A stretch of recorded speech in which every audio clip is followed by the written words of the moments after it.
Swisscom is the largest telco company on the national market.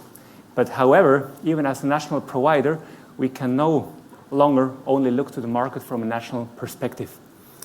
Increasingly, our products face competition from global digital products with fast, frequent, and disruptive access to our customers.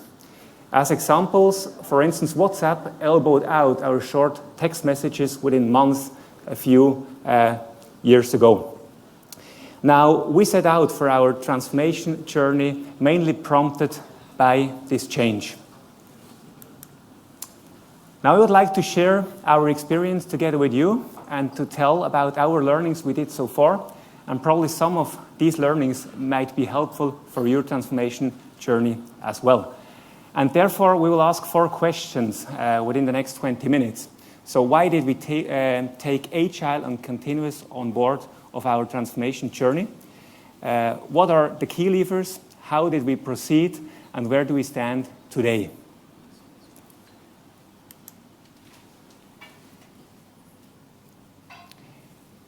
Now, does this perception of IT seems familiar to you?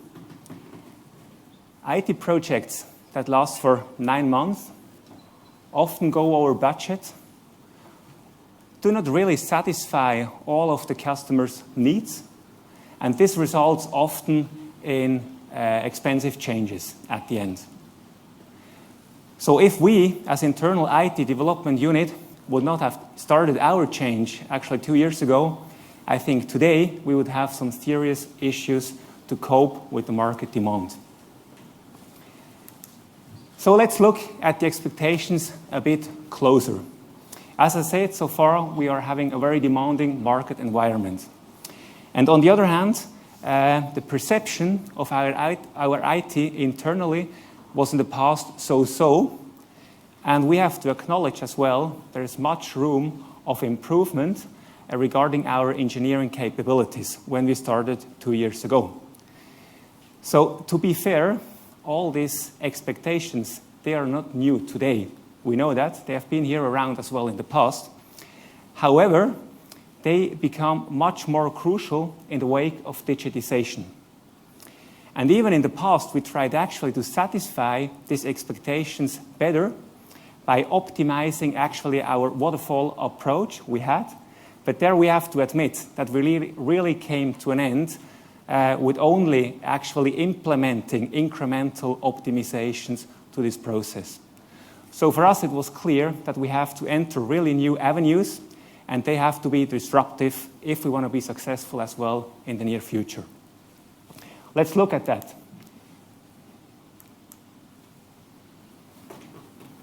Is this the disruptive way? Sorry. We should go?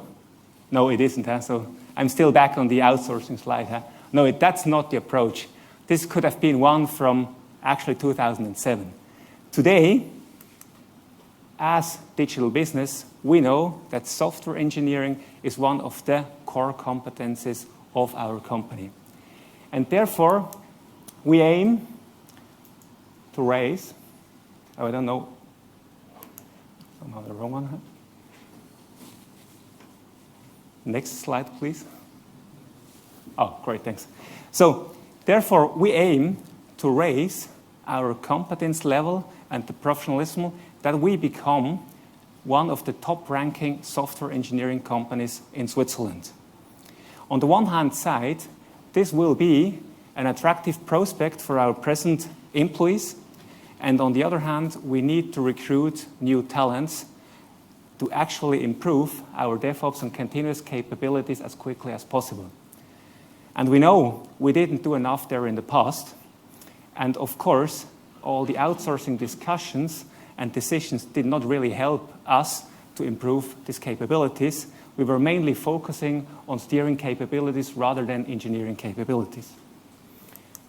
On top of that, we set our level to add value to the whole enterprise. We want to improve our cost efficiency by 30%. On top of that, we need a 40% improvement on our ability to react on the market. and all that with constantly high quality and stability by 2020. Now, why these values?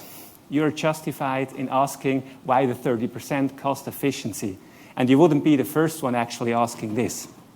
So we didn't do a proper bottom-up analysis to come to the 30%. We didn't do that. If we would have done, I guess we would have ended up with roughly 3% as target.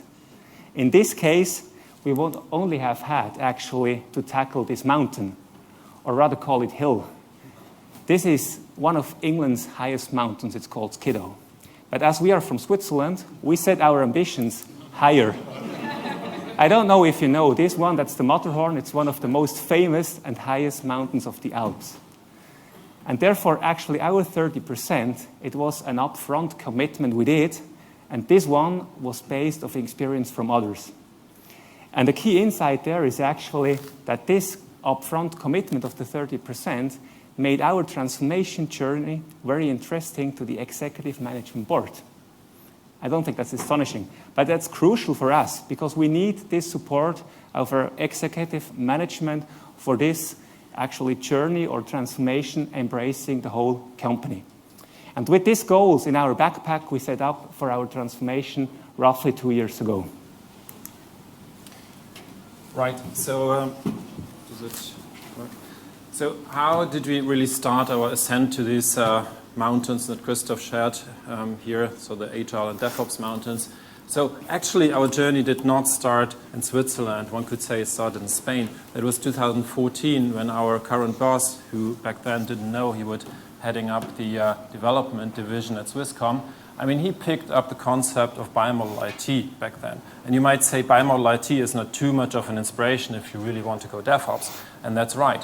But still, taking these ideas to Switzerland, we derived a strategy that really helped us setting out on our Agile journey. And Agile didn't exist too much in Swisscom. It existed, but certainly it wasn't the norm. It was the exception, applied in a few areas, but it was always water scrum fall at the end. And DevOps as a term was not familiar at all in Swisscom. So this is the strategy we derived back then in 2014, and we also adapted our organizational structures according to that. And what were the reasons for going bi-modal back then? I mean, number one, what we acknowledged is that we needed to create some kind of incubator to start with, because we really didn't have the practical experience back then. And the second one, we needed to manage risk. We could limit the risky part to some 10% or so of the organization. And that really helped us building up trust in the organization. Another advantage of this approach was that we can now flexibly choose our pace to scale the transformation. We can take pieces and topics from the core mode to the digital mode and make them Agile or DevOps. And it is really helpful to build up trust in a really controllable area before scaling out to everywhere. So when we introduced this concept and presented it in the organization, I mean, this was well appreciated. One saw the advantages. And honestly, many were also a bit relieved because they saw, okay, over the years, I can stay a bit longer in core and I really don't have to pick up this new stuff for a while. So that was quite convenient for them. But some openly gave feedback to this because they saw this can't be really our pole star being bi-modal. And they were right. Why? Because Agile is something that if it works in some area, why not extending it to everywhere? And also, it is a bit of an effort to manage and coordinate and align these two modes running in parallel. So it's causing a certain overhead, which we want to get rid of. So we acknowledge that bi-modal is something we need to go beyond that. And also what we saw is that limiting our transformation back then, that was development that we tackled with some 800 internal employees and a lot of partners back then, that was not the end of the story. We had a lot more potential if we extended it to ops. So we extended the whole thing, and DevOps became then our pole star for the whole transformation. And for us, that was not really a strategy change back then. It was something that we consider as an evolutionary step, like shown here. And I mean, to express that, there's a quote from Charles Darwin. We heard it today in another session by chance. So it's not the strongest species that survives, it's also not the most intelligent, but it's the one most responsive to change. We are not the strongest, we are certainly not the most intelligent, but we are ready to change. And this is how our adapted strategy, or a simplified version of it, would look like. So what are the key changes that we did? Number one, Agile picked up quite some speed. So we are now at 25% of our organization, and that was faster than we anticipated. So we said, we haven't screwed up, it works, so let's accelerate even stronger and make the whole organization Agile by 2020. The second thing is, we now want to dissolve the two modes, core and digital, because it's all DevOps at the end. And number three, what we also did is merging the two Dev and Ops silos organizationally into one. That's something we did at the beginning of the year. So we now have really an organization with 1,400 people, Dev Ops together. And that's something that is the new version of our strategy. So that's still in German. Still in German. I think that was the version the slides we didn't want to show. Anyway, so what was a core part of a transformation is involving employees and also managers on this transformation. So what belongs to that is, for us, it's complete transparency. What we did is admitting also that all the way to this Polestar, DevOps Polestar, is something we don't know yet all the details about it. Plus also we shared all the details about the cost savings agenda that Christoph mentioned before, these 30%, and all the details about it with the teams. And that was the first time that the details of cost savings were shared with teams in our company, and it was a bit of a shock at the beginning. But then people also appreciated a lot this openness, and it built trust. So this is part of a stronger cultural change that we have to do. But also this cultural change is something that turned out to be the most difficult part of our transformation. For example, if you share the details of cost savings with the teams, I mean, this builds up a lot of trust. But on the other hand, of course, this is related to the fact that people also lose their jobs in some cases.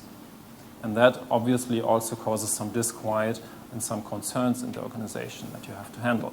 So cultural change, building up trust, also communicating, cooperating, for example, at eye level in interdisciplinary teams, that is something that people have difficulties with, because in the past years or even decades, the focus was on achieving their own silo goals and not achieving shared goals together with the business, for example.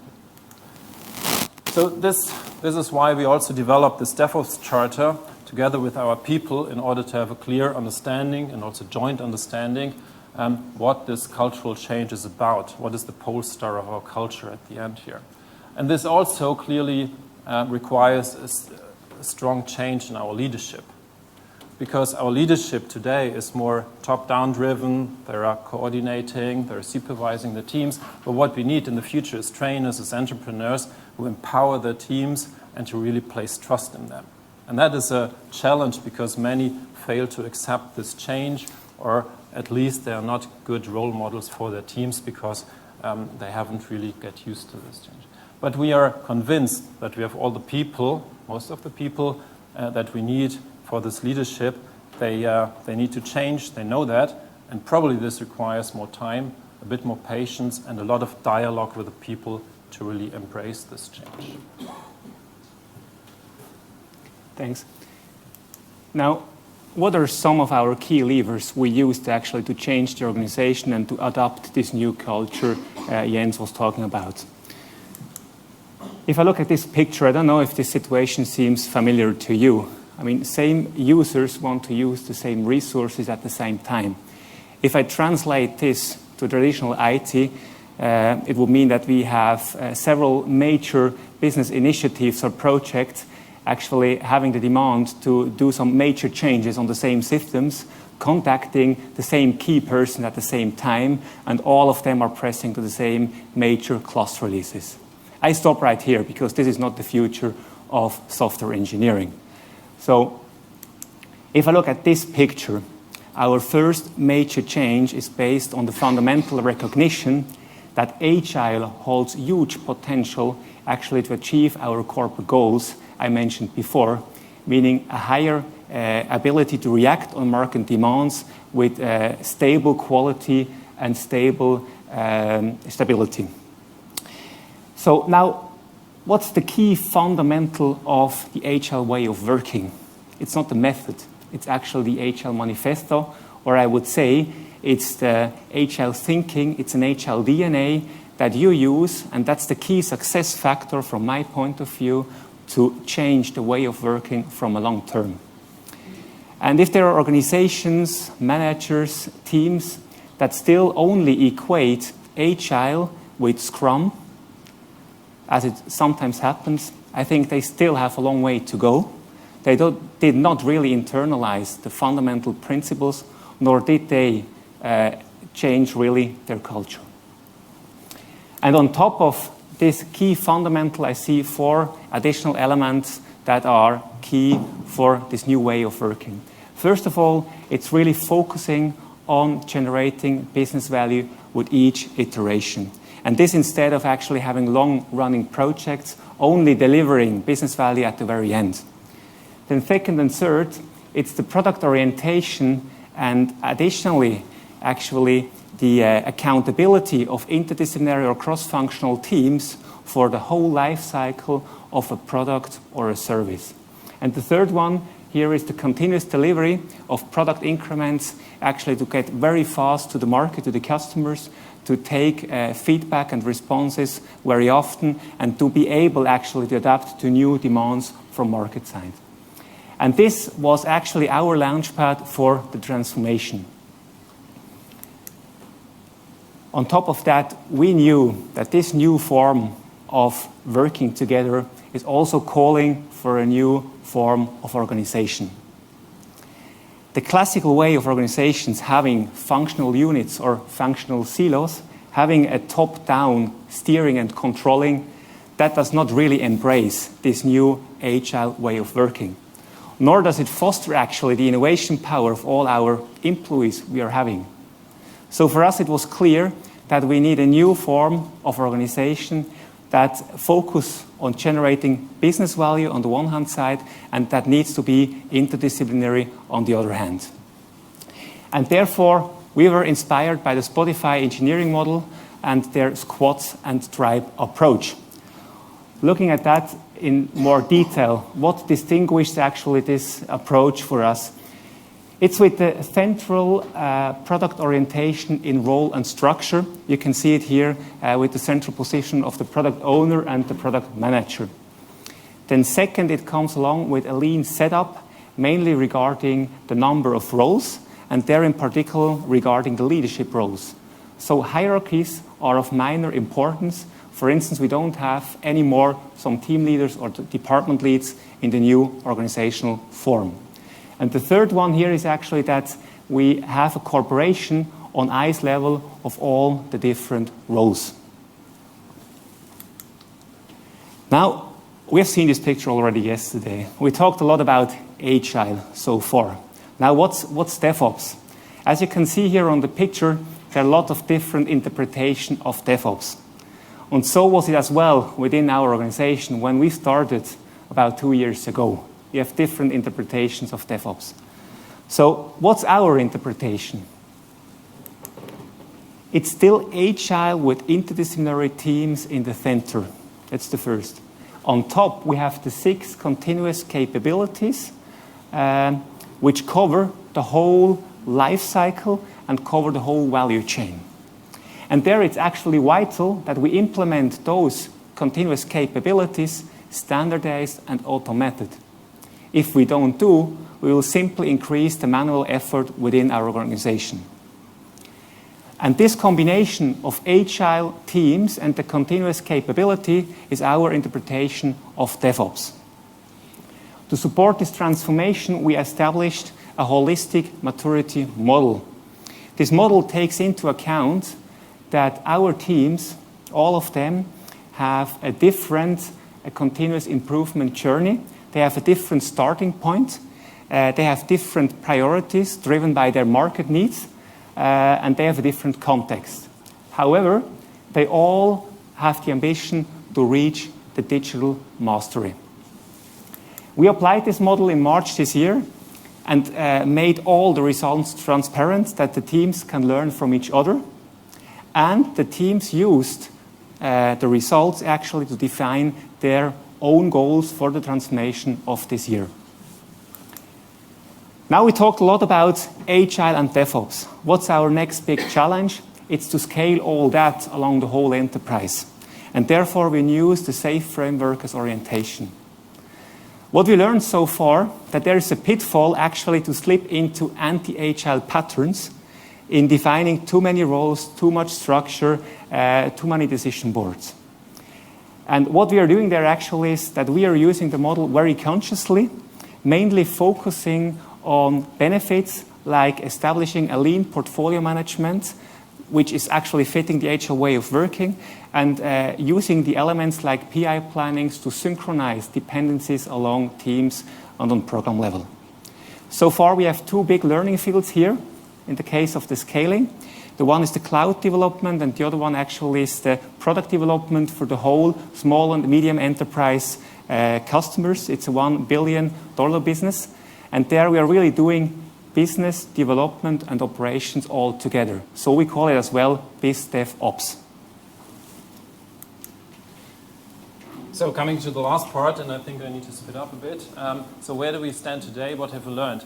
I mean, one thing is, if you compare that to the picture at the beginning of the presentation, the business who is applying Agile and DevOps with us is a lot happier with our results. If you look at it from a more measurable point of view, for us, it was important to really deliver the goals in our first year in all of these 4 dimensions. So delivering the required output with high quality for the business, even during the transformation. Learning how Agile really works, scaling Agile and DevOps to more and more areas, and also into the business, from IT into the business, and then harvesting the promised cost saving, let's say, also for the management. So that was important, and that was encouraging for the first year, but we also faced a number of challenges.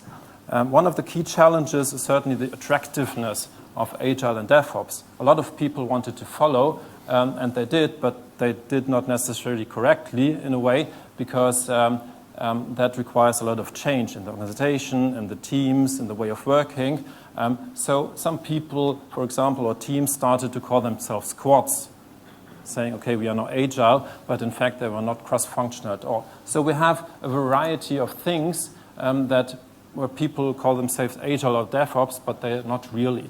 So what we have here is a conflict between the autonomy of the teams on the one hand side and the alignment that the organization also needs to really scale. What helped us here is certainly the DevOps material model, what Christoph showed before, but also having Agile and DevOps coaches working with the teams and taking care of this minimum alignment. Another one is it takes a long time for teams and people to embrace the whole transformation. And that is something you see not so much at the beginning when you have the motivated people who have the right attitude, but if you scale to the whole organization, that is something that really gets difficult to convince people who are really skeptical towards these new ways of working. So what have we achieved? Certainly we have climbed up the hill that we saw at the beginning, but we are somewhere in the middle if it's about climbing up this Swiss mountain here, and we know it's a long journey still to go. So this part of the journey is what we showed you at the beginning. Why did we do that? How did we do that from bi-modal to DevOps? But it's still a long way to go, and there are good learnings that we have picked up during this journey that we would like to share with you if you want to also after this presentation. But we are aware if we come back, for example, next year, there's a lot more that we can share and that we have learned by then. So thank you very much.